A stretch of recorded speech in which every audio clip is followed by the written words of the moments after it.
जय श्री कृष्ण दोस्तों, हम सी राजा गोपालाचार्य की महाभारत पर लगातार चर्चा कर रहे हैं। आज हम इसके थर्ड चैप्टर भीष्माज वाव यानी भीष्म प्रतिज्ञा के बारे में बात करेंगे। चलिए प्रारंभ करते हैं। माता गंगा ने देवव्रत को राजा शांतनु को सौंप दिया। इतना तेजस्वी पुत्र पाकर राजा बहुत खुश हुए और उसे राजकुमार बना दिया। 4 वर्ष बीत गए। एक दिन शांतनु यमुना तट पर घूमने गए। लास्ट टाइम वो गंगा तट पर घूमने गए थे, माफी चाहूंगा। हाँ, तो वापस आते हैं।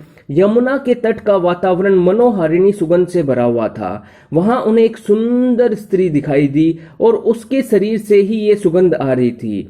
उस सुंदर नारी का नाम सत्यवती था और उसे पराशर मुनि से वरदान मिला हुआ था कि उसके सुकोमल शरीर से सदा दिव्य सुगंध निकलती रहेगी। राजा शांतनु उस तरुणी को देखते ही उस पर मोहित हो गए और राजा ने सत्यवती से अपनी पत्नी बनने की प्रेम याचना की।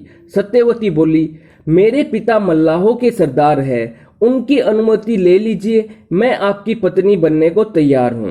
राजा शांतनु ने सत्यवती के पिता दशराज के सामने अपनी इच्छा बताई, परंतु केवटराज बहुत ही चतुर थे।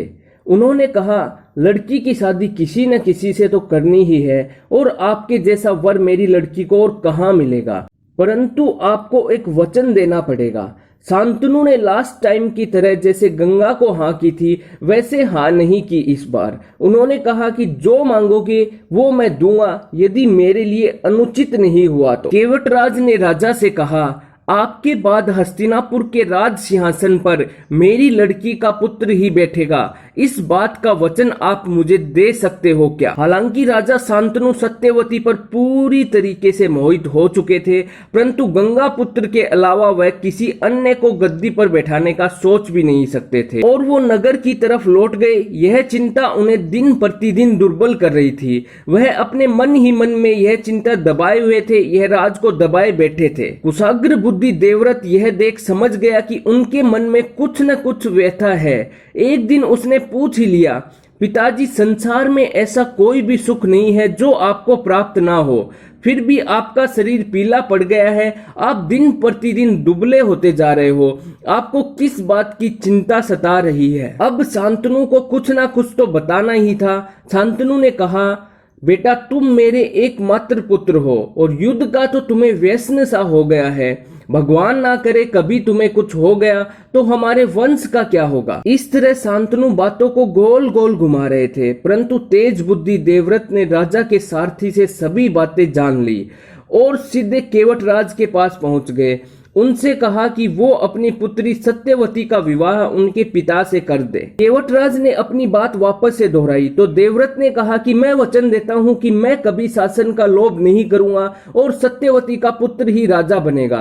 लेकिन केवटराज ने दूर की सोची और बोले, आर्यपुत्र, इस बात पर मुझे पूरा भरोसा है कि आप अपने वचन पर अटल रहोगे, किंतु आपके पुत्रों का क्या? उनसे मैं आपके जैसी आशा कैसे रख सकता हूँ? आपके पुत्र भी तो आपकी तरह ही वीर होंगे। बहुत संभव है कि वह मेरे नाती से राज्य छीनने का प्रयत्न करेंगे। इसके लिए आपके पास क्या उत्तर है? पितृभक्त देवव्रत ने अपना भविष्य दांव पर लगाते हुए तनिक भी विचार नहीं किया और गंभीर स्वर में बोले, मैं जीवन भर विवाह नहीं करूंगा, आजीवन ब्रह्मचारी रहूंगा, मेरे संतान ही न होगी। देवताओं ने फूल बरसाए, दसों दिशाएं धन्य महावीर धन्य भीष्म के नारों से गूंज उठी। भयंकर कार्य करने वाले को भीष्म कहते हैं। देवव्रत ने भी भयंकर प्रतिज्ञा ली थी, इसलिए उनका नाम ही भीष्म पड़ गया। केवटराज ने अपनी पुत्री को देवव्रत के साथ विदा कर दिया। सत्यवती ने शांतनु के साथ विवाह किया। सत्यवती से राजा शांतनु के 2 पुत्र हुए, चित्रांगद और विचित्रवीर्य।